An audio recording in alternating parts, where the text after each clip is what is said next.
In a stunning turn of events today, the New York Appeals Court overturned Harvey Weinstein's 2020 conviction on felony sex crime charges. The vote was 4-3. This case was one of the foundational cases of the Me Too era.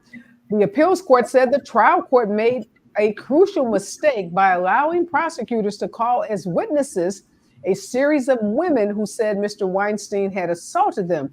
They also said the judge made a mistake because he told the defense team that if Weinstein took the witness stand, he would be subject to cross-examination on claims that happened some decades ago.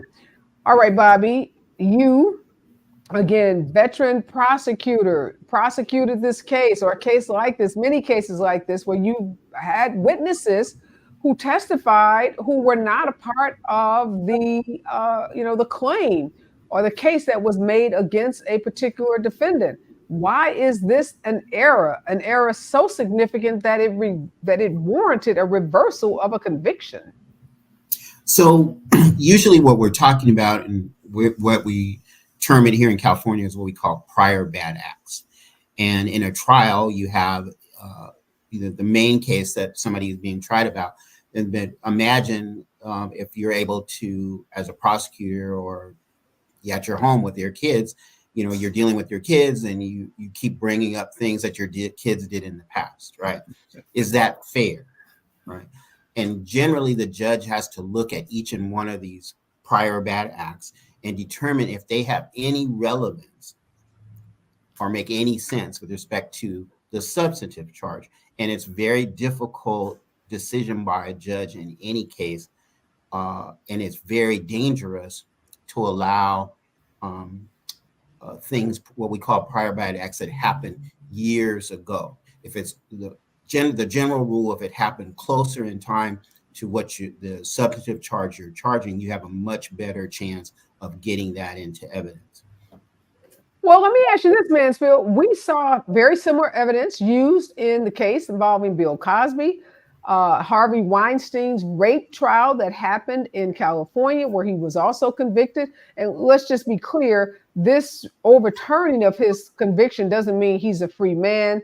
The appellate court sent it back to the trial court, said he gets a new trial. And Alvin Bragg, the district attorney now, wasn't the district attorney in Manhattan at the time, but is now, says he's definitely going to retry the case. So Harvey Weinstein is sitting in a prison in New York, and for all practical purposes, he will stay there, because even if he got released by New York, he'd have to just get shipped over to California to start serving that California time. But is that conviction, the California conviction, now perhaps in jeopardy based on very similar thinking, because prior bad act witnesses were introduced into that case? And then, answer my question about Bill Cosby, because I remember some witnesses in that case as well.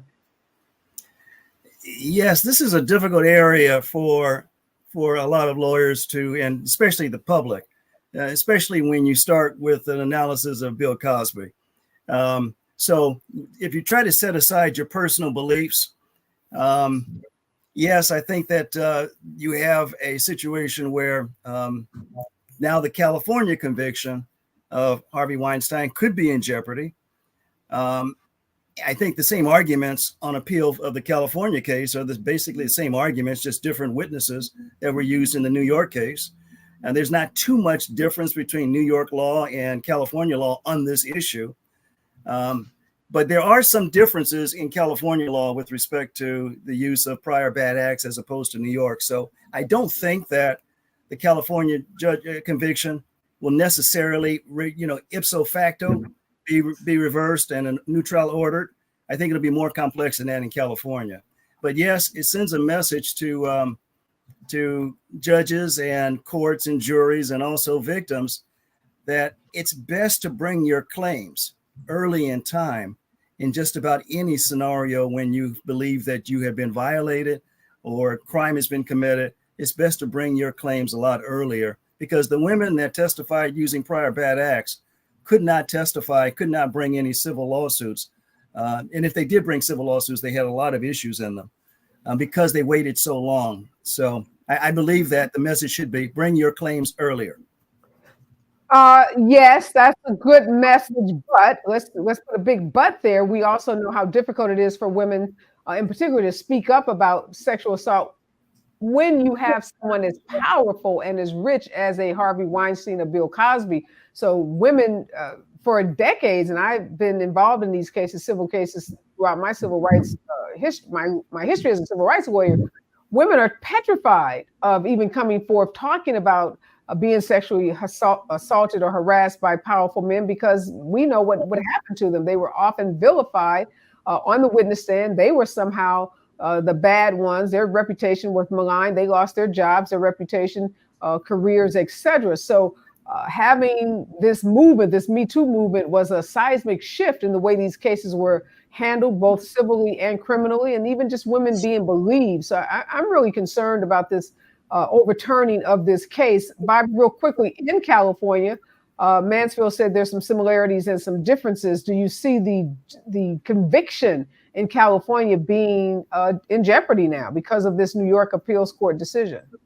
Well, California, if you remember, the California case was much more stringent on what prior bad acts evidence could come in.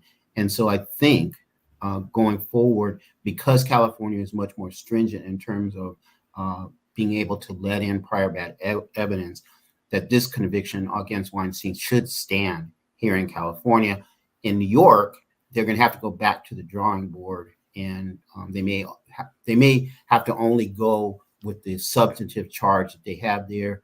I don't think that this derails the Me Too movement. I think the courts are going to still allow prior bad evidence in, and more importantly, Areva, I continue to not allow the sexual history of women who are claiming that they have been raped into evidence. That was probably one of the big things that helped to move things forward before the Me Too movement, and then the statute of limitations Right.